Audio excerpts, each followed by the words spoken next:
untuk mendengar apa yang Roh Tuhan katakan kepada kami semua. Di dalam nama Tuhan Yesus katakan amin. Shalom Bapak Ibu sekalian. Bisa kursinya yang di depan ini diisi. Nah, monggo silakan. Silakan duduk di depan. Oke, wah kemajuan Mas Ferry. Diragati mic. Kursi di depan ini harus diduduki. Om Gar duduk enggak apa-apa di sini. Kenapa? Karena kita ingin merubah budaya tanda kutip dalam gereja ya. Biasanya kalau depan itu kan katanya sih orang penting katanya. Tapi sebetulnya enggak penting juga sih ya. Jadi silakan duduk aja di depan ini. Kursinya beda bukan karena dibedakan, karena mau ngeneki kita. Ya. Oke, ayo Om Dar sini Om Dar. Om Dar enggak apa-apa. Om Dar. Dar DAR. Nah, sini duduk ini. Om Dar ini. Oh, enggak apa-apa. Oh, di Pak Cari. Nah, oke. Shalom. Halo, selamat datang. Bu Deni naik apa tadi? Kok tiba-tiba? Oh, dijemput juga? Oh, dijemput. Oh iya, wes. Ada ya tadi dijemputan ya? Oh, gak lihat saya. Oh, yo lali nong, mbah-mbah aku kok. Nganggur apa piye ndeloki WA-mu. Ya, shalom Bapak Ibu sekalian, dengar semua. Saya percaya bahwa lagu terakhir tadi seperti disaksikan oleh Ibu Pendeta Sandy bahwa ada satu kata yang sering kali saya ulang. Tinggikan Yesus di tempat terendahmu. Amin. Ketika saudara punya masalah, punya problem, pokoknya hal yang tidak mengenakan, ketika itulah adalah waktu yang terbaik untuk engkau bisa menyembah Tuhan. Itu adalah nilainya paling tinggi di hadapan Tuhan. Percaya katakan amin. Jadi menyembah Tuhan itu seperti jeruk yang diperes itu loh. Sarinya sampai keluar. Kenapa? Kalau saudara cuma nyembah di tempat di saat saudara posisinya tinggi, semua baik-baik saja, akeh tunggale. Tetapi ketika saudara menyembah di tempat paling dalam, disitulah saudara meninggikan Tuhan, maka saya percaya itu adalah value yang paling tinggi bagi Tuhan. Percaya katakan amin. Kalau saudara cek di Alkitab, orang-orang di Alkitab yang dipakai Tuhan adalah orang-orang yang mereka bisa menyembah Tuhan sekalipun dalam dapur api. Contoh, Sadrah, Mesah, Abednego. Plus satu orang namanya seperti dewa, kata Alkitab. Seperti anak dewa, tapi itu bahasa Indonesia. Tapi bahasa Inggrisnya lebih bagus kayak like a son of God. Pertanyaannya siapa the son of God? Yesus. Yesus itu muncul di perjanjian lama. Pada waktu Sadrah, Mesah, Abednego ada satu orang yang dimasukkan 3 orang, tapi orang-orang di luar melihat ada orang keempat yang Alkitab berkata seperti son of God, bahasa Inggrisnya. Seperti anak Allah. Anak Allah itu siapa? Son of God. Cuma Yesus. Tidak ada yang lain. Jadi ketika saudara menyembah Tuhan, saya sarankan dalam kondisi apapun, saudara tetap menyembah Tuhan. Amin. Yang percaya katakan amin. Dan bulan-bulan ini memang adalah bulan kita berdiam di hadapan Tuhan. Saya percaya bahwa kita harus banyak merenung. Saya ketemu dengan banyak hamba Tuhan dan mereka mendapatkan pesan yang sama. Kemarin saya baru telepon dengan seorang hamba Tuhan. Saya tanya, di mana ini? Lagi buka puasa loh. Emangnya puasa Senin Kamis? Enggak, puasanya setiap hari kayak mama saya. Loh, kenapa kok puasa tiap hari? Ya kan masalah itu kan tiap hari. Oh ya bener. Jadi ternyata hari-hari ini banyak orang yang punya masalah tiap hari, makanya puasanya tiap hari. Ya toh. Jadi bukan cuma saudara tok yang punya masalah hari ini, ya Mbak Tuhan besar itu juga punya masalah loh hari ini. Makanya dia puasa tiap hari. Bedanya dia puasa, saudara tetap mangan nih, gitu. Berarti kan lebih enak kita, betul enggak? Gitu. Sukacita kita, dia direwangi poso ya, punya masalah. Lah kita punya masalah malah sing bingung sing tanggane dhewe, ya toh. Nah, tambah dolan-dolan, betul enggak? Nah, saya percaya bahwa ini adalah penting sekali masa-masa seperti ini adalah masa-masa kita berdiam di hadirat Tuhan, berendam di hadirat Tuhan. Supaya apa? Supaya saudara bisa melihat yang Tuhan lihat dan saudara bisa mendengar apa yang Tuhan katakan. Jadi untuk beberapa di antara saudara mungkin ada pesan juga untuk yang saudara pelayanan nanti khotbah, ya toh, saudara dengarkan pesan ini baik-baik. Pengkhotbah itu yang baik bukan yang cakap bicara. atau cakap berkhotbah, tapi yang cakap mendengar suara Tuhan. Kenapa? Kita ini khotbah, bukan presentasi. Betul? Kita ini berkhotbah, menyampaikan pesan Tuhan, bukan presentasi. Bedakan. Kalau presentasi di kantor itu loh, pakai slide, poin A, poin B, poin C, itu kan presentasi. Tapi kita ini berkhotbah itu menyampaikan apa yang kita dengar dari Tuhan itu loh. Disampaikan kepada jemaat, itu yang mengubah jemaat, itu namanya rema. Kalau cuman saudara presentasi, itu saudara nyampaikan logos, firman, pengetahuan, knowledge, ya cuman berhenti sampai di sini. Tapi ketika kita mendengar yang Tuhan katakan, dan kita ucapkan yang kita dengar, maka itulah yang namanya rema. Itu tidak masuk di sini, tapi langsung masuk ke hati saudara. Dan saya berdoa, setiap saudara di tempat ini dibangkitkan orang-orang yang menyampaikan pesan Tuhan. Tetapi pesan Tuhan disampaikan bukan cuma dari mimbar. Saya tidak percaya KKR memenangkan banyak jiwa. Hari-hari ini yang saya yakini adalah kita bisa memenangkan banyak jiwa melalui apa? Kehidupan kita. Kehidupan kita, ngobrol dengan orang, berbagi hidup, itu yang mengubah orang. KKR itu terbukti buang duit, buang dana, buang biaya, tapi hasilnya juga sing teko Kristen kabeh. Betul? Saudara bikin acara event ya Pak ya, di Madiun kan banyak toh KKR zamannya Pak Edwin itu. Wah KKR terus KKR. Tapi yang datang apa? Ya Kristen toh di sini. Betul enggak? Tapi ketika saudara pergi ke pasar kehidupan nyata itu kan bersentuhan dengan orang-orang yang memang saudara harus garem itu. Itu yang penting sebetulnya. Mereka itu enggak akan dengar yang saudara omongkan, sudah basi. Mereka pun juga dengar Tuhan Yesus itu siapa. Tapi yang mereka belum dengar adalah ketika mereka melihat kehidupan saudara yang berbicara kepada mereka. Itu loh. Jadi kehidupan itu lebih berbicara lebih keras daripada cuma saudara khotbah. KKR. Hadirilah. Ora, jangan mangan, traktiren orang-orang itu. Betul enggak? Alkitab berkata kasih mereka makan. Sakeus itu bertobat.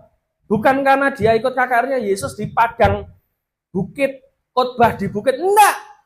Pada waktu apa? Yesus cuma ngomong, aku tak mampir nggonmu mangan ya. Nah, kayak saya ke tempatnya Pak Yosef, tak mampir ning warung ibumu. Ya itu.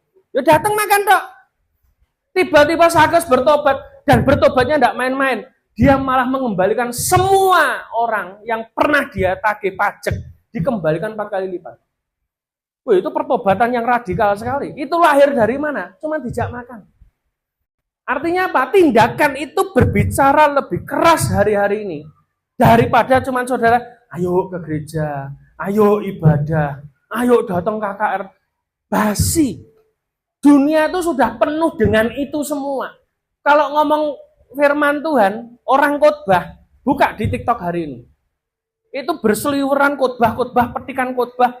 Henny Kristianus, Philip Pantova, Debbie Basir, sebut aja siapa, Yunus Pardianto, gitu, enek di situ, semua muncul di situ, Michael Sudewo, ada semua, tapi itu nggak ngubah orang, itu cuman FWP tok, wis viral tok, tapi yang ngubah orang adalah ketika person to person ketemu dengan orang, itu ngubah. Betul enggak? Jadi saudara lakukan apa itu dilihat orang hari-hari ini. Makanya kita ini, Alkitab berkata kita ini kitab Kristus yang terbuka. Gak usah mbok jelaskan Kristus seperti apa. Biarkan orang tuh lihat Kristus dalam kehidupan kita. Yang percaya katakan amin. Oke, mari kita buka Alkitab kita ayat terakhir. Habis ini kita makan-makan. Tak umumkan dulu supaya enggak rebutan. Nanti pulang itu ada kalender dari Pak Anto. Ya. Terus ono gantungan kunci. Ono wajahku ben aku mencuri kemuliaan Tuhan, ya toh. Di Pak Trinil kae. Ya raga dhewe mencuri kemuliaan Tuhan, ya toh. Nek mencuri kemuliaan Tuhan ini nek gawe nyetake nggih duit gereja, lagi mencuri kemuliaan Tuhan. Terus ada stiker. Terus nanti untuk kalungnya tak bagikan di depan, aja ning kene, ya. Jadi nanti saudara lewat toko itu tak kasih kalungnya, ya, gitu. Ya, jadi kalungnya bentuknya ketokane kunci. Tapi ini bukan kunci Daud, bukan kunci klenik loh ya. Jadi wis kunci ngono lho, nanti dipikir klenik maneh ya toh. Pokoknya kunci larang ya. Oke. Oke, mari kita buka Alkitab kita ayat terakhir, Matius 8 ayat 2 sampai 4. Matius pasal yang ke-8 ayat 2 sampai yang ke-4. Saya terus mengingatkan, tahun ini masuk tahun depan, siap-siap yang pernah kehilangan akan dikembalikan double. Itu saya selalu ingatkan terus. Karena saya tidak ngerti nanti saya dapat apa, dan saudara dapat apa, tapi saya minta ada kesaksiannya nanti. Matius 8 ayat 2 sampai 4. Maka datanglah seorang yang sakit kusta kepada Yesus, lalu sujud menyembah Yesus dan berkata, Tuhan, jika Tuhan mau, Tuhan dapat mentahirkan aku. Ayat berikutnya, 3, lalu Yesus mengulurkan tangannya menjamah itu menyentuh ya, menjamah orang kusta itu dan berkata, aku mau, jadilah engkau tahir. Seketika itu juga, tahirlah orang itu daripada kustanya. Ayat yang terakhir. Lalu Yesus berkata kepadanya, ingatlah, jangan engkau memberitahukan hal ini kepada siapapun, tapi pergilah dulu perlihatkan dirimu kepada imam. Dan persembahkanlah persembahan yang diperintahkan Musa sebagai bukti bagi mereka. Bapak Ibu sekalian, kisah ini berbicara tentang satu orang kusta yang dia lihat ada Yesus dan dia datang kepada Yesus. Dan singkat cerita, dia disembuhkan oleh Tuhan. Bapak Ibu sekalian, kalau saudara ngerti orang kusta, saudara akan tahu. Beberapa waktu lalu, waktu di antara kita yang ikut pelayanan di mana ya kemarin, perbatasan Blitar ya dia. Itu ada jemaat itu hampir 50% muslim yang datang. Waktu itu GPDI kalau tidak salah. Bu Puji, ikut enggak? Enggak. Yang ikut siapa? Bu Puji yang digawoni telo sak karung itu. Lali ya. Bu sapa sing melok? Itu ini Pak Ferry mesti melok ya dong. Itu ada satu ibu yang tiba-tiba saya salaman, saya kaget. Drijine ora enek. Waduh, sini kusta ini. Aduh, pasti ini. Ya sudah. Iya betul. Ibu-ibu jilbaban gitu. Hidungnya maaf agak cuil begitu. Saya salami. Aduh, mateng kon. Iki wis. Jadi saya sampai rumah ndak tak cuci tanganku, langsung tak peluk nih bojoku ben tularan bareng gitu. Gak ero deh. Tapi kan ndak ketularan toh. Waduh, saya bilang, ini drijine renek. Wah ini. Tapi enggak apa-apa, karena buat saya itu pengalaman gitu loh. Ya, memang nular, tapi itu pengalaman enggak apa-apa. Masa sih dipakai Tuhan kita ketularan, kan enggak mungkin juga gitu. Ya walaupun semua mungkin juga sih, ya toh. Kalau mungkin pun yuk ngapain juga gitu loh. Yang penting kan mati masuk surga toh, ya toh, walaupun enggak utuh masuknya gitu loh. Tapi kita belajar bahwa orang kusta itu punya ciri-ciri. Jangan-jangan di antara saudara dan saya termasuk yang khotbah, ini hari ini kita ini ada kusta rohani yang kita tidak sadar. Kusta rohani. Kalau kusta fisik saya lihat kok masih utuh semua ya, aman ya.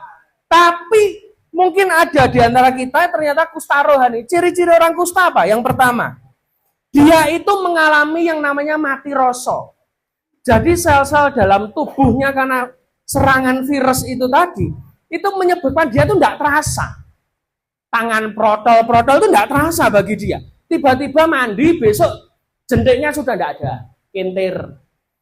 Besok mandi lagi, jari manisnya hilang. Ya kayak begitu. Dia tidak terasa. Hari-hari ini banyak anak-anak Tuhan, orang-orang Kristen yang ngakunya Kristen, tapi tidak lagi sensitif terhadap dosa. Kita kehilangan rasa sensitif terhadap dosa. Banyak saya menemukan orang-orang Kristen hari-hari ini, mereka melakukan dosa enteng sekali. Kenapa? Karena kita ini kebanyakan di gereja itu bukan lagi beribadah, tapi gereja-gereja tertentu itu mengentertain. Isinya tuh entertain, hiburan, lighting, smoke. Ya toh, yang nyanyi ayu-ayu, enek dancere, ya toh. Layarnya sudah pakai LED. Kita dibuat nyaman. Rasanya kita ini seperti nonton bioskop sekarang kalau ke gereja-gereja besar. Betul enggak? Saya tidak anti dengan itu. Tetapi kadang kita ini merasa bahwa diri kita itu datang hari Minggu itu cuma setor wajah tok. Pulang bayar tiket lewat persembahan. Tapi sikap seperti inilah yang kadang kita tanpa sadar, kita ini ngalami kusta rohani. Apa? Saudara tidak lagi sensitif dengan dosa.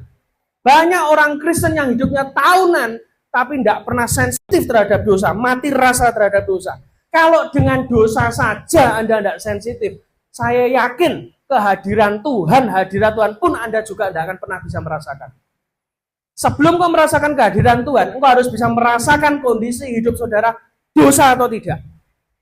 Kalau dosa saja Anda tidak bisa merasakan, jangan ngomong saudara, oh ini ada Tuhan, Tuhan hadir, oh tidak iso. Karena dosamu sendiri saja kamu tidak rasa. Kalau kamu jatuh dalam dosa, tapi kalau hati nuranimu sudah tidak berbicara, tidak ada sensitif, jangan-jangan kau sedang mengalami kusta rohani. Jangan harap kalau dosa saja kamu tidak bisa merasakan.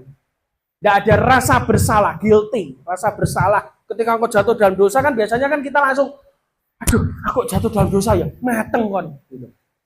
Kalau sampai perasaan itu aja tidak ada, saya mau beritahu, jangan harap kehadiran Tuhan kau bisa rasakan. Akibatnya apa? Hari ini banyak, hampir 70% orang datang ke gereja, mereka cuma domblong, delongop. Loh kenapa? Orang ngerti. Tuhan hadir apa enggak bedanya juga enggak ngerti, ya toh? Tuhan ada apa tidak? Ya yang penting kita setor wajah di gereja daripada dibesuk pendeta nih. Daripada ditakoi, engko ngapusi maneh alasannya macam-macam, ya toh?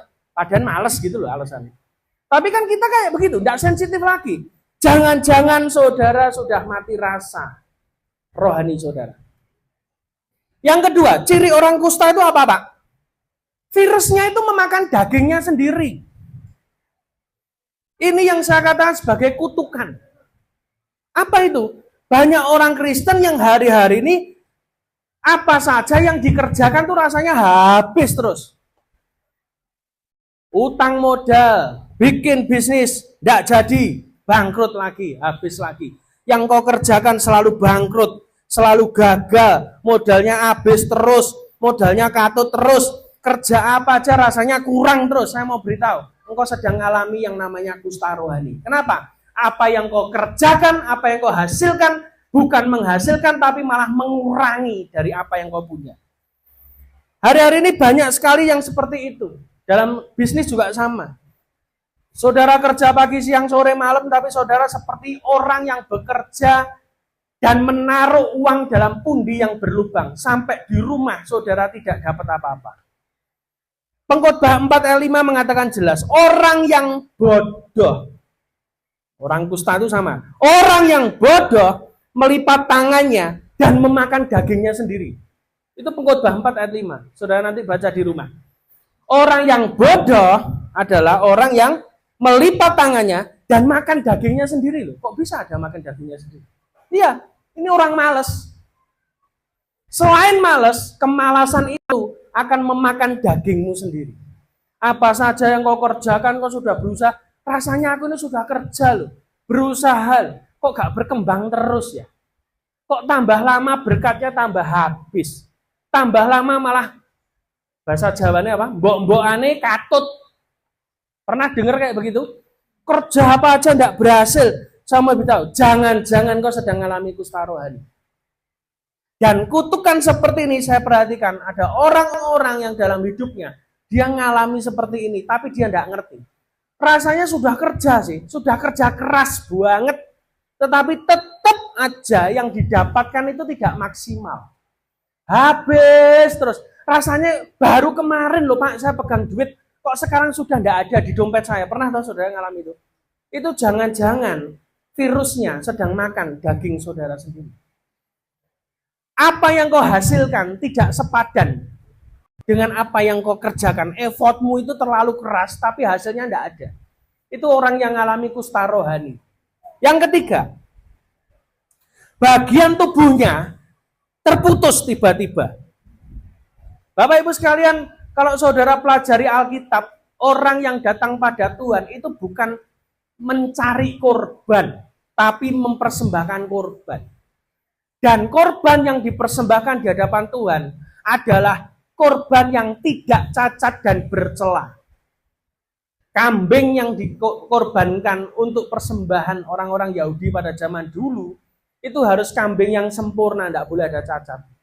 Orang kusta rohani adalah orang yang menghadap Tuhan, bukan dengan kesempurnaan tanda kutip, karena dia disempurnakan oleh Tuhan. Tetapi apa? Dengan kecacatan. Artinya apa? Engkau datang pada Tuhan dalam kondisi yang tidak layak. Engkau datang kepada Tuhan dengan korban yang tidak sempurna di hadapan Tuhan. Seadanya, tapi saenake dewi. Banyak di antara kita Kristennya bertahun-tahun. Makin lama, makin ikut Tuhan, makin terbiasa. Ingat ya, kata mediokritas, median. Itu adalah salah satu musuh bangsa Israel. Medio itu artinya apa? Rata-rata, biasa. Banyak orang Kristen hari-hari ini sudah terbiasa ke gereja. Sudah terbiasa pelayanan. Sudah terbiasa khotbah. Akhirnya apa? Ya akhirnya hidupnya biasa-biasa terus. Orang yang selalu merasa dirinya terbiasa melakukan sesuatu. Akhirnya apa? Tanpa mikir aja sudah melakukan gitu loh. Nggak ada feel-nya sama sekali. Lah saudara ini sama Tuhan itu kan seperti hubungan suami istri. Toh. Dia mempelai pria, kita mempelai wanita, gereja Tuhan. Kalau saudara sudah enggak ada feel lagi, saudara lakukan aktivitas itu seperti autopilot gitu. Terus ngerjain ya setiap hari ya jalan gitu aja.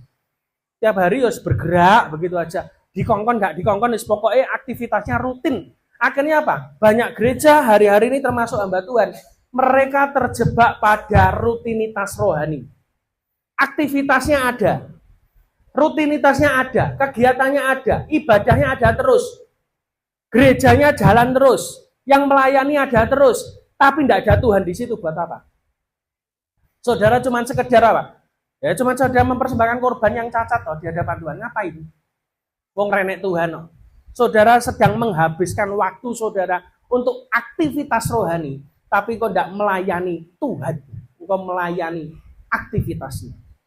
Orang yang terjebak dengan spirit rata-rata itu tadi, Kristennya biasa. Tidak akan tajam melihat sesuatu. Kalau saudara itu ya hari-hari ini kalau saudara seperti lagu terakhir itu ya berdiam, berendam di hadirat Tuhan, ya toh. Saudara itu harusnya sensitif. Ketika ada satu peristiwa, satu kejadian yang datang dalam hidupmu, engkau harus bisa sensitif melihat ada pesan Tuhan apa di setiap kejadian itu. Tidak cuma sekedar berlalu begitu aja, enggak.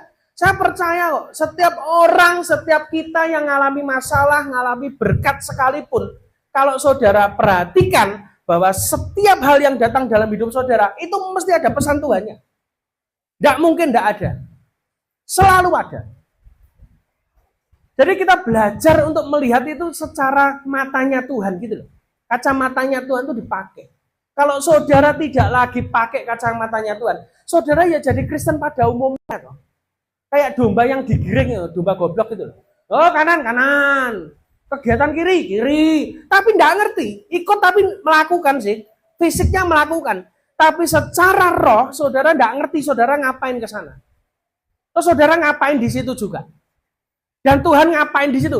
Orang yang bodoh secara rohani adalah orang yang enggak ngerti yang Tuhan sedang kerjakan apa untuk hidupnya. Dan itu terjadi banyak sekali dalam gereja Tuhan hari ini.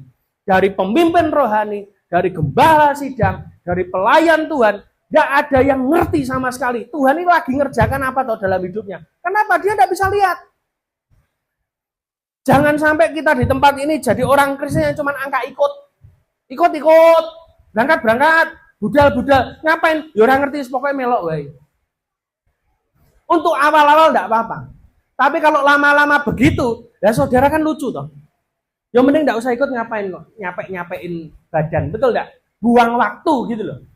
Jangan pernah saudara melakukan sesuatu yang Anda enggak ngerti. Makanya saya mau beritahu, Alkitab mengajari pada kita, sebelum kau lakukan sesuatu, tanya Tuhan, ini benar enggak? Saya selalu di sini ngajarkan setiap nubuatan dari hamba Tuhan, selalu harus dites. Dicek benar enggak? Kalau enggak benar mesti enggak terbukti. Mesti nabi palsu. Makanya saya selektif sekali toh. Pembicara di tempat ini. Ya kecuali kalau saudara ya tetap tak kayak no. Tapi kalau yang di luar-luar, saya selalu tanya Tuhan dulu. Ditawari ini ada nabi dari sini. Oh tak cek dulu. Bener enggak omongannya? Kalau enggak bener ya sudah enggak tak undang lagi gitu. Loh kenapa? Nabi palsu banyak hari ini. Doane wong, nanti tahun ini kamu akan punya ini. Tiba-tiba sampai tahun bar orang nyapo-nyapo. Itu nabi palsu pasti. Loh pasti palsu. Makanya saudara hati-hati. Tidak semua nubuatan saudara terima itu tanpa cek. Harus dicek. Saya pun kalau nyampaikan pesan Tuhan bahwa tahun ini akan ada double dari apa yang hilang. Cek nanti. tahun ini sampai tahun depan terjadi apa tidak? Karena berkali-kali kan saya selalu ngomong begitu, ada satu pesan saya sampaikan mesti terjadi, mesti terjadi. Kalau tidak terjadi, berarti itu bukan dari Tuhan. Dan saudara harus sensitif. Jangan jadi jemaat Tuhan yang angka ikut. Ikut. Ini ketoknya pendetanya sakti ikut. Enggak, jangan ikut saya, ikut Yesus. Tidak pernah dibanjir rezeki ngajarkan ikut Pak Musa. Ingat loh ya. Ikut Yesus. Kenapa? Hari ini aku bisa menyenangkan kamu, besok bisa mengecewakan kamu. Tapi Yesus tidak pernah mengecewakan kita. Amin. Jangan ikut manusia, ikut Yesus. Siapa yang ngajari ikut manusia? Saya tidak pernah ngajarkan tunduklah kepada manusia. Siapa yang ngajari? Manusia tidak diciptakan tunduk pada manusia yang lain. Diciptakan tunduk pada Tuhan. Otoritas dihormati, tidak tunduk. Hanya monyet yang berjalannya tunduk. Nah, betul enggak? Kalau saudara monyet enggak tahu saya. Binatang itu, saudara cek, binatang itu berjalannya selalu nunduk. Tapi ada satu binatang yang tidak berjalan nunduk, siapa? Manusia. Loh kan kita binatang toh, mamalia. Betul enggak? Tapi kita adalah satu-satunya makhluk Tuhan yang berjalan tegak, bukan tunduk. Monyet kamu ajar dia berdiri jalan bisa. Tapi suatu ketika kamu lepas, di habitnya, dia akan tunduk lagi. Jalannya nunduk lagi. Nggak ada. Coba cek. Binatang berkaki 4, nunduk semua jalannya. Kecuali manusia. Manusia tetap berdiri begini kan. Jangan tunduk pada manusia, tunduk pada Tuhan. Alkitab berkata, tunduklah kepada Allah. Dan lawanlah iblis, maka dia akan lari daripadamu. Bukan tunduk pada pendetamu. Bukan tunduk pada ketua persekutuanmu. Bukan tunduk pada orang sakti yang kamu anggap sakti. Baik kah? Aja menyakti-nyaktikan orang kamu ya. Orang ruwaknya ya. Jangan menganggap orang sakti, jangan tunduk pada orang yang tanda kutip punya karunia. Itu bohong. Tunduknya sama Tuhan. Kalau kamu tunduk sama Tuhan, kamu lawan iblis, iblis lari daripada kamu. Tapi kalau kamu tunduk pada manusia tok, kamu lawan iblis, iblisnya tidak akan lari dari kamu. Yang keempat, ciri dari orang kusta pada zaman Yesus itu apa sih? Yang paling terlihat. Bajunya harus pakai baju yang sobek-sobek dan compang-camping. Dia harus pakai jubah yang tidak seperti orang pada umumnya. Padahal kita semua sudah tahu bahwa jubah itu berbicara tentang apa? Status. Jubah itu berbicara tentang apa? Kamu itu anak atau tidak? Anak bapakmu apa enggak? Kopen apa tidak? Terlihat dari jubahmu. Lukas 15 Alkitab berkata jelas, ketika anak yang hilang itu pulang, maka hal pertama yang diberikan oleh ayahnya kepada anak yang hilang itu apa? Jubah. Pakaikan kepada dia jubah yang baru. Yang kedua apa?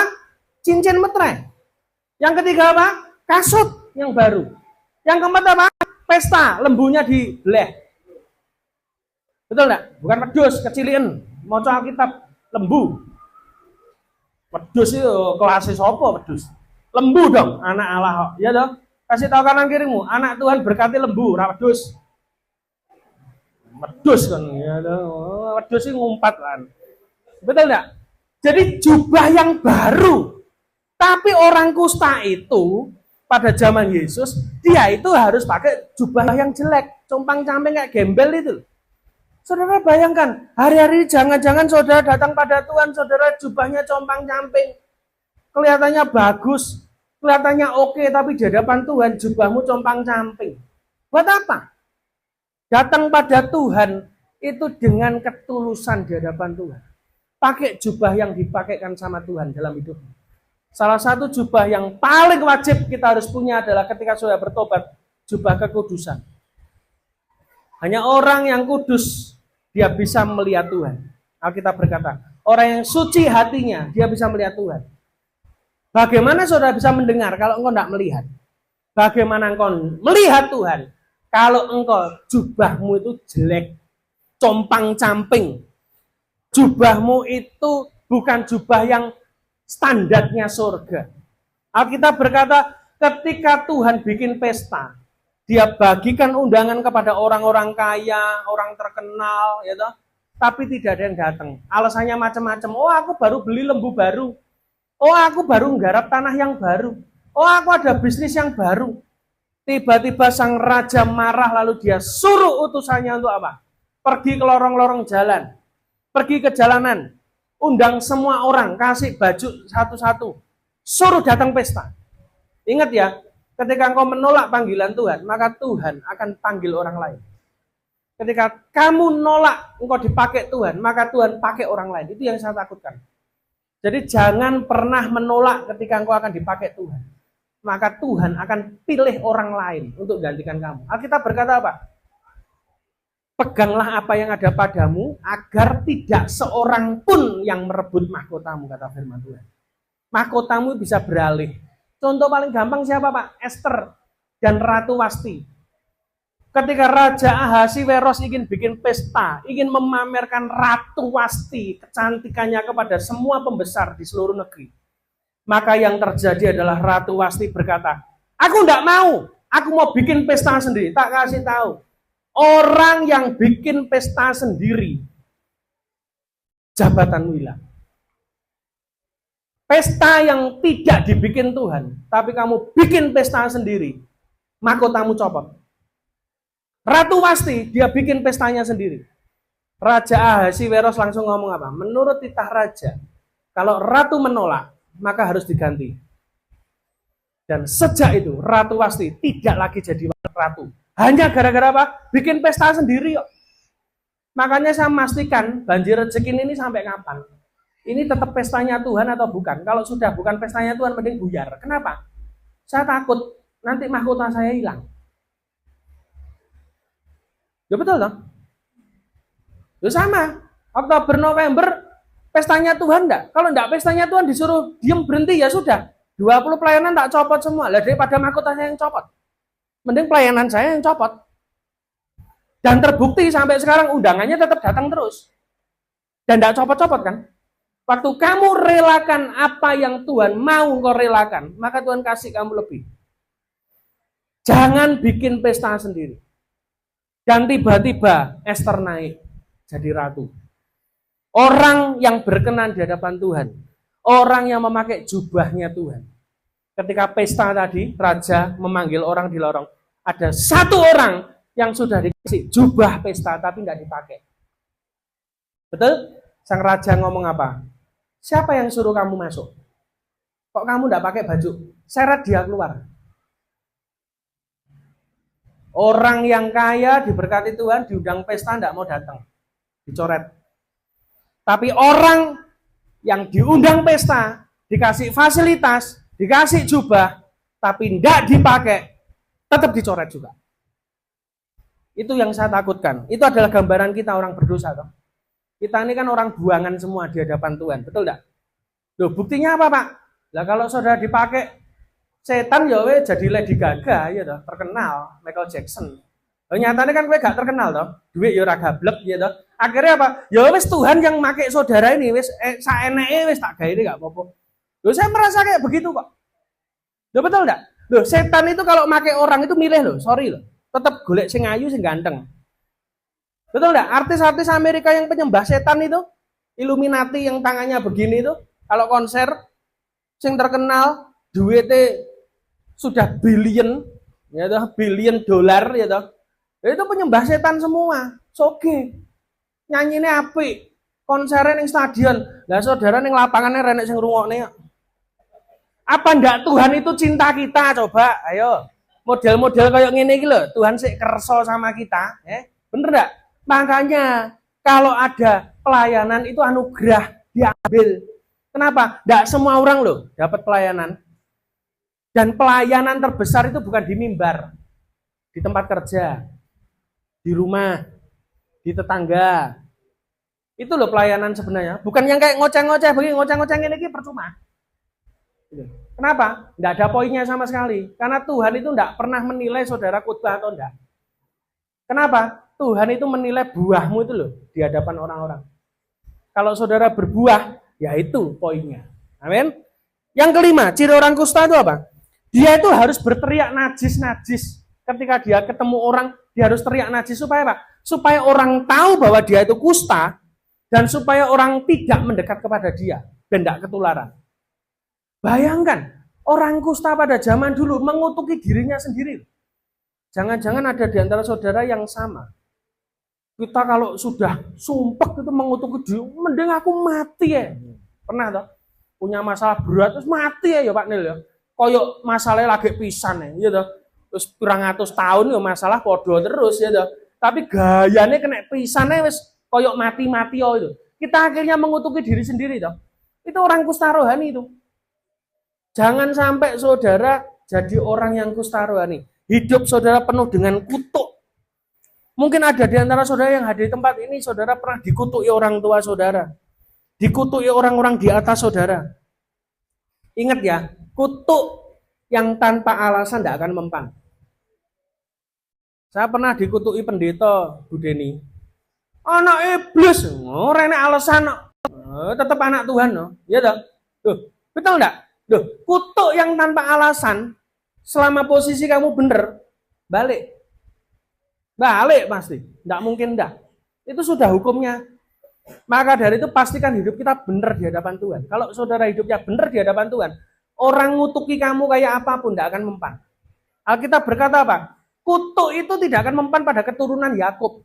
Saudara punya perjanjian dengan Tuhan. Saudara hidup dalam perjanjian dengan Tuhan. Kutuk apapun, bahkan yang mengucapkan pendeta yang tanda kutip, tidak akan mempan. Loh kenapa? Karena engkau ngerti bahwa engkau ini disayang Tuhan. Kita ini kekasihnya Tuhan. Tidak ada yang mempan. Kasih tahu kanan kirimu. Gak usah bingung dengan klenik-klenik. Gak usah takut. Ya, orang mau nutup usahamu lah. Orang mau nutup bisnismu lah. Pekerjaanmu lah. Sudahlah. Manusia itu tangannya sepirosnya mau nutup apa yang kau kerjakan. Betul enggak? Kalau Tuhan sudah membuka pintu, tidak ada yang bisa menutupnya. Karena itu jangan pernah terintimidasi. Dengan apa? Dengan perkataan-perkataan yang tidak berguna itu. Ya toh, kutuk itu tidak berguna, sudah. Orang yang ngutuk itu bisanya ya cuma ngutuk tok, wes sebatas itu tok. Tapi tidak akan pernah mempan dalam hidup saudara dan saya. Yang keenam, ciri orang kusta itu apa sih? Dia tidak boleh masuk dalam perkampungan. Dia terpisah dengan orang-orang, saudaranya, tetangganya sekitar. Sama. Mungkin ada di antara kita yang jadi kusta rohani, kita tidak jadi garam lagi kepada orang lain. Hidup kita tertolak, hidup kita juga sama, tidak jadi berkat, tidak jadi contoh. Tuhan tidak lagi pakai kita karena apa? Kesalahan-kesalahan yang kita buat terus, ketidaktaatan itu bisa membuat saudara semakin jauh dari rencana Tuhan.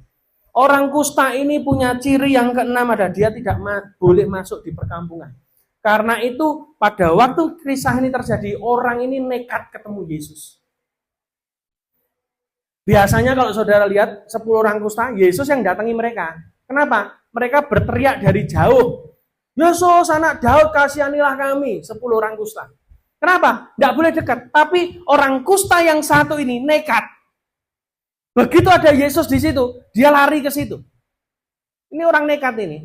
Karena hukumnya adalah dia tidak boleh masuk kampung.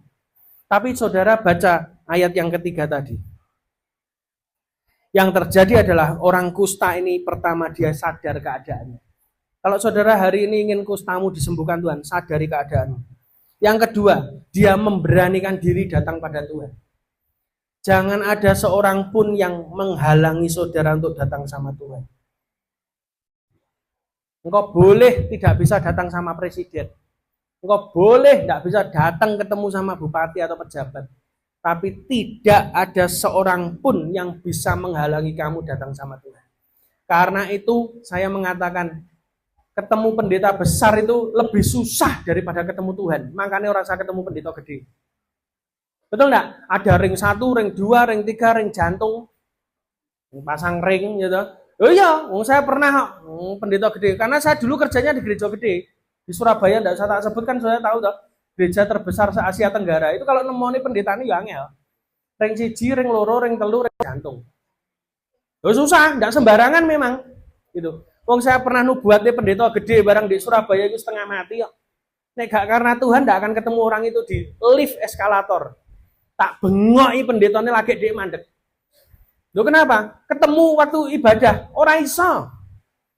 Oh, enggak bisa. Pester itu lagi ada ini tak delok. Oh, tamune tasnya Chanel. Lah bojoku nggo tas kresek kok. Tapi saya enggak kurang akal. Saya bilang, "Tuhan, ini gak mulih-mulih iki. Nek gak ketemu pendeta iki aku gak iso mulih ini." Karena bolak-balik ke Blasuk sampai Sidoarjo terus ya. Gak mulih-mulih saya. Kesempatan terakhir harus ketemu. Saya ucapkan pesan Tuhan buat dia. Akhirnya ya sudah, kita memutuskan pulang, ketemu di eskalator. Dia lari bersama 2 pengawalnya, tak bengok, "Iko, berhenti!" Ngono. Hampir dia jatuh, untung gak ceblok tenang. Ada pesan Tuhan, tak sampaikan. Oh iya, terima kasih. Apa? Saya sampaikan 1, 2, 3, 4. Tahun depannya jadi tema tahunnya.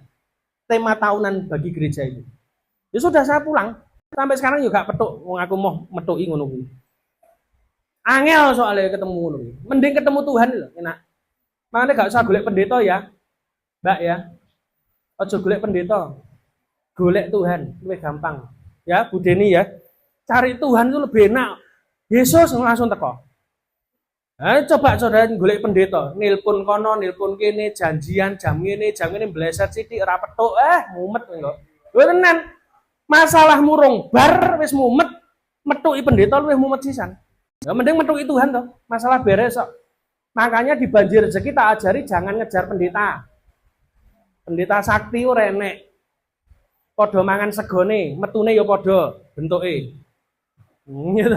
Apa bedane? Yang beda kan apa? Wong Roh Kudus di dalam pendeta itu sama dengan Roh Kudus di dalam kamu kok. Ngapain kamu nguber orang? Nguber Tuhan.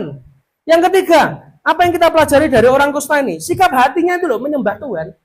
Ketemu Tuhan, dia langsung datang menyembah Tuhan. Yang keempat, dia percaya bahwa Yesus yang menyembuhkan dia. Amin. Dia percaya dari ayat 2 tadi, Yesus menyembuhkan dia. Dan yang berikutnya, poin yang berikutnya, terakhir. Apa sikap Yesus? Ayat yang ketiga. Lalu Yesus mengulurkan tangannya, menjamah orang itu dan berkata, "Aku mau jadi anggota." Dengarkan Bebek, yang dilakukan Yesus, dengarkan ini ya. Aturan yang paling baku dari zaman para imam di perjanjian lama sampai pada zaman Yesus adalah orang kusta tidak boleh disentuh. Kamu nyentuh orang kusta, kamu najis. Itu hukumnya. Walaupun kamu tidak tertular penyakitnya, tetapi kalau itu bersentuhan dengan kamu, kamu najis. Sampai segitunya loh orang kusta diperlakukan zaman dulu. Tetapi Yesus melewati batas aturan manusia dengan mengulurkan tangannya dan bersentuhan dengan orang kusta. Hari ini dengarkan baik-baik, Yesus ada di tengah-tengah kita. Engkau punya kusta rohani apa? Izinkan Tuhan bersentuhan dengan hidup saudara. Yang menyentuh saudara itu bukan pengkhotbah Yesus, saya berkali-kali ngomong. Cari Yesus, hanya Yesus yang bisa melewati batas aturan yang dibuat manusia. Dan dia bersentuhan dengan orang kusta itu. Whatever orang ngomong Yesus jadi najis, tidak peduli. Dia adalah pencipta dari semua hal. Maka sembuhlah orang itu. Yang pertama. Yang kedua, firman yang keluar dari mulutnya Yesus ini yang menyembuhkan. Hari ini apa? Problem saudara, tidak punya duit, bangkrut, golek kerja angel, semua susah.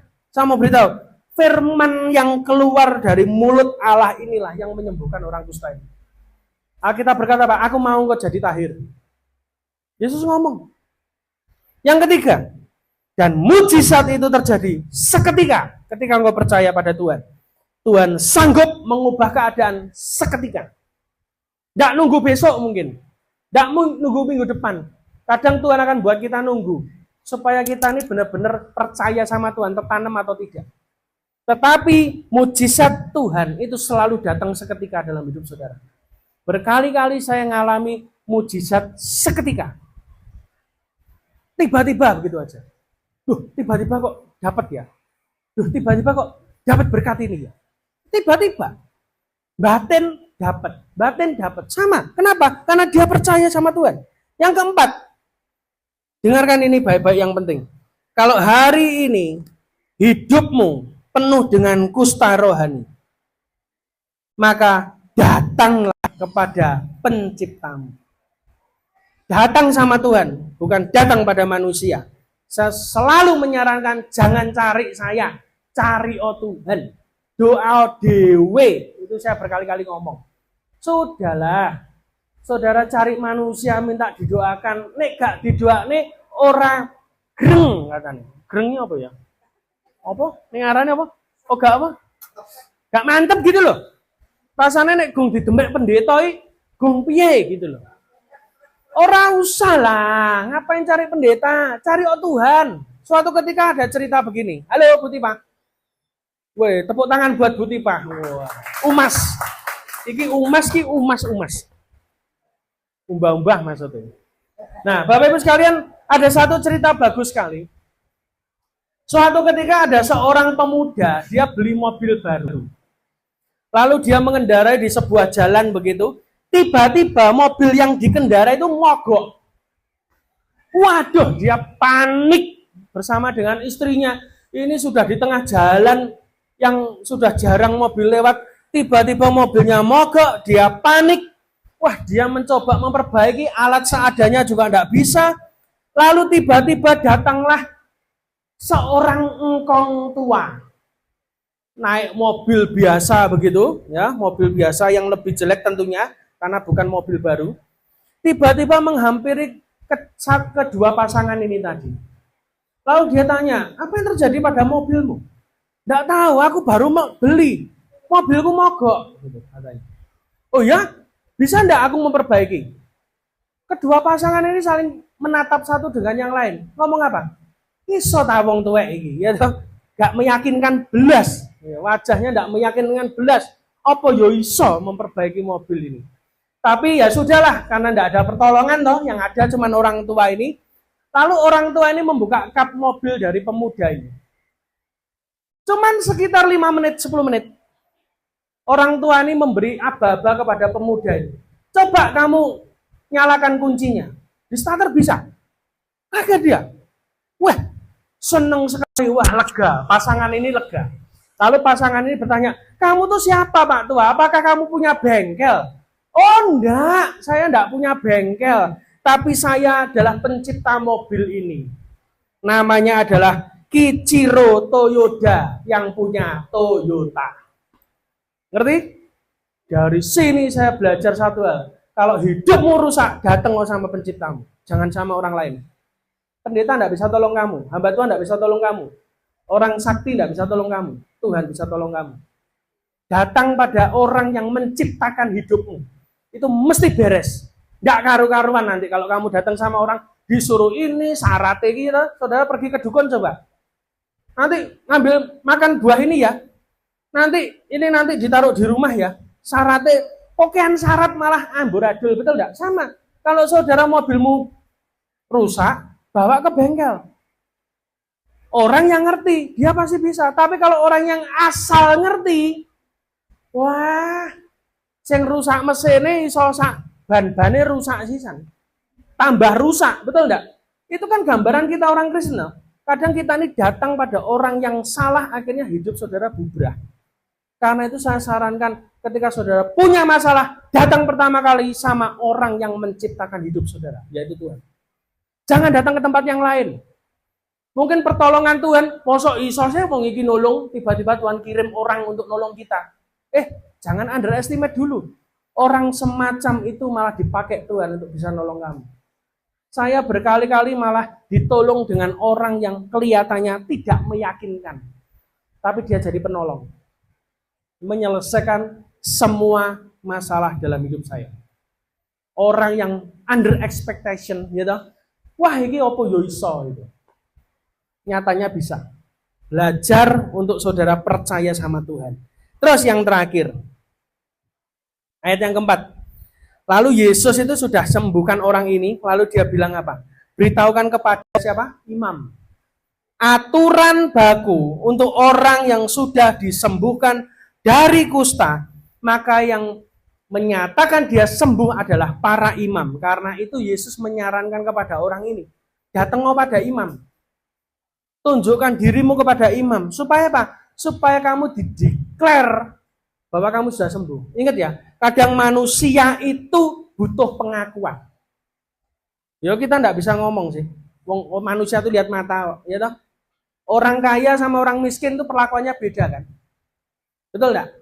Yo ngono loh maksudku, ya toh. Betul enggak? Saya sudah belasan tahun di dunia gereja harus paham. Antara majelis sugih karo majelis sedengan, sedengan miring maksudnya, ya jelas beda no. Luwih dirungokne sing perpulane gede, itu biasa. Manusia itu kadang begitu loh, menilainya itu sesuai dengan yang dia lihat. Tapi Yesus sebetulnya tidak perlu. Tapi Yesus mengajarkan kepada orang ini, itu sudah tunjukkan pada imam. Supaya kamu dapat dideklar bahwa kamu sudah sembuh. Dia terpaksa. Dia datang pada imam. Dan dia menyatakan apa? Sembuh.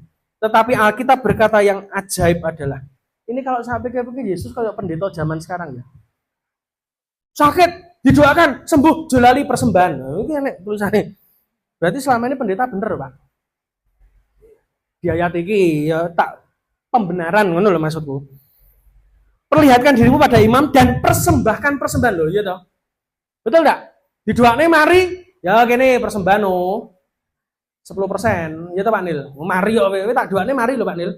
Kowe entuk mobil baru kudune 1/10 ning banjir rezeki toh. Wong entukmu ning kene kok. Lho kita senang banget dengan ayat ini loh. Yesus sih ngajari piye toh. Tapi sebenarnya bukan itu. Ketika saya baca ini, yang diperintahkan Musa sebagai bukti pada mereka, bukan cuma duit. Terakhir, Roma 12 ayat 1. Ini mungkin akan membuka cara pikir saudara. Roma 12 ayat 1. Karena itu saudara-saudara, demi kemurahan Allah, aku menasihatkan kamu, supaya kamu mempersembahkan apa? Tubuhmu sebagai persembahan yang hidup, yang kudus, berkenan kepada Allah. Itu adalah ibadah. Saya cek dengan berbagai versi bahasa. Tetap sama. Tubuhmu. Nggak pakai hidup loh. Tubuh. Tubuh itu, bahasa Inggrisnya apa? Flesh. Flesh itu apa? Daging. Ini berarti ayat ini ngajari bunuh diri. Enggak. Ayat ini ngajari satu hal tadi Mbak Sandy ngomong. Kedaginganmu itu disembelih di hadapan Tuhan. Kamu hanya bisa mempersembahkan korban di hadapan Tuhan sebagai korban persembahan yang kudus, berkenan. Itu adalah ibadahmu sejati. Ketika flesh atau daging saudara itu disembelih. Korban itu baru bisa dipersembahkan di hadapan mezbah Tuhan. Kalau disembelih. Domba kalau belum disembelih pating pencolotan, betul nggak? Oh iya, no, dipersembahkan di mezbah yuk mencak-mencak no, kepanasan. Tapi bagaimana caranya korban itu layak di hadapan Tuhan? Disembelih dulu. Flesh, daging. Artinya apa? Tuhan sedang mengajar kepada saudara dan saya hari ini, engkau harus mempersembahkan daging di hadapan Tuhan, kedaginganmu. Ada orang yang ngomong gini, aku nek berbuat dosa yuk gak kroso apa-apa. Katanya begitu. Ini versi orang. Wah, jawabnya piye nih ya. Katanya dosa itu ada. Dosa itu berat, ya toh. Itu menimpa kita. Tapi aku berbuat dosa kok kelihatannya enteng-enteng aja. Aku bingung jawabnya. Terus aku ingat ayat ini tentang kematian. Saya tanya sama orang ini. Nyo, pernah mesong di PMM enggak? Oh pernah. Itu kan orang mati toh? Iya. Kowe nggawa karung beras 100 kilo, mbrukno ning dhuwur petine wonge. Wonge sing mati lho. Wong mati ya toh. Mblek kono. Krasa gak? Yo gak krasa. Lah iya kowe wis mati kok. Rohanimu mati. Makanya kamu berbuat dosa pun enteng loh. Yo kenapa? Oh wis mati kok. Mati rasa. Tapi di ayat ini Tuhan katakan dagingmu harus mati. Hanya orang yang mati kedagingan, dia bisa layak di hadapan Tuhan. Korbannya layak. Saudara tidak mati dagingmu percuma. Kita pelayanan bukan nampang di panggung. Ingat ya, jadi jangan sampai saya dengar orang-orang di banjir rezeki royoan pelayanan ning gerejane dhewe-dhewe. Ya, Bu Deni ya. Ya, jemaat harus diajari gitu Bu Deni. Kenapa? Saya bingung, terus terang. Dulu waktu saya masih lahir baru, saya diceritani sama teman-teman, masuk pelayanan, bar baptis masuk pelayanan, nanti kamu di situ bisa saling mendukung, mensupport pelayanan, nanti kita ada yang apa ngarani Pak Dewa, mendukung kalau kamu nanti Misalnya lemah, wah nanti bisa ditolong sesama pelayan Tuhan. Loh, saya ini kapusan. Bener loh, ini guyu kabeh toh. Begitu saya masuk dunia pelayanan, isine sikut-sikutan kabeh. Bener apa Kak? Iya, aneh toh. Melayani Tuhan kudu rukun malah sikut-sikutan. Masuk organisasi, ya toh, harusnya saling mendukung, saling mensupport, malah apa? Lok-lokan satu dengan yang lain. Saya sampai bingung, loh, kleru mlebu agama ya. Loh iya no. Loh, teman-teman muslim itu ya kiai ge nek sing ngelokne kiai liya, saya peduk. Tapi nek saya kumpul pendeta mesti ngrasani pendeta liya, aneh. Jadi sing agama tenan iki sapa? Ketokane Islam sing bener. Ben kapok wis sisane. Lho iya no. Lah pendeta sing maca kitab tapi ora tau nglakoni kok. Lah tapi kiai-kiai ora maca Alkitab tapi mah nglakokne sing kaya ning Alkitab ngomong. Jangan makan bangkai saudaramu sendiri. Loh iya toh? Bener dah? Betul enggak? Saya sampai heran. Masuk dunia pelayanan kok malah kesro ya Bu Irin ya. Gesekan, royoan pelayanan, royoan jabatan. Aku dadi seksi iki, kowe ra entuk ning kene. Iki pokoke kudu golonganku. Wah, enek golongan-golongan barang. Ya ta Pak Dewa, nggonmu ta? Nggon iki ruwet. Sitoke iki ruwet sisan kae. Padha ruwete. Bener gak? Royoan sing dadi ketua, iki dadi ketua, sitoke gak dadi ketua, gawe dhewe. Wah, edan tenan. Saya mikir-mikir nih, loh dunia pelayanan ini apa serusak ini sekarang? Betul enggak? Loh, makanya di sini loh malah enak. Gak gelem pelayanan masa jok-jokne pelayanan kok wis memploken pelayanan ini, melayanan. Loh enak toh. Betul enggak? Entekno dhewe. Loh enak. Di gereja lain, wah sikut-sikutan. Sitoke dikon WL terus sing WL sing ra payuhe ngamuk. Kuwi. Bener ya Pak Yunus ya? Nggonmu yo ngono ya. Kok kuwi terus ya? Apa rupa kuwi kalah hayu apa piye? Kok pendetane kok jadwale kuwi terus bener gak? Oh iya, wong aku belasan tahun loh Bos, aku ning dunia pelayanan gereja cilik sampai gereja semut iki padha kabeh penyakite. Lho tenan. Betul enggak? Singer, wah singer iki terus kelompok iki, singer biasanya ada grup-grupnya juga sama. Grup ayu karo grup elek, sing ngesane grup elek. Wis jelas apa ayu to? Ini grup elek mesti ibadah nek gak remaja kaum muda sing rapayu. Tapi nek sing umum persembahane akeh, sing teko bos-bos sih mesti grup ayu sing dipajang kabeh. Betul enggak? Lah pertanyaannya, mosok toh kita nih pelayanan mempersembahkan korban kok sampai ngidek ndase kancamu dhewe. Betul enggak? Saya tidak mau dibanjir rezeki ada penyakit gereja kayak begitu. Wah, itu tak tentang banget. Sangat tak tentang banget.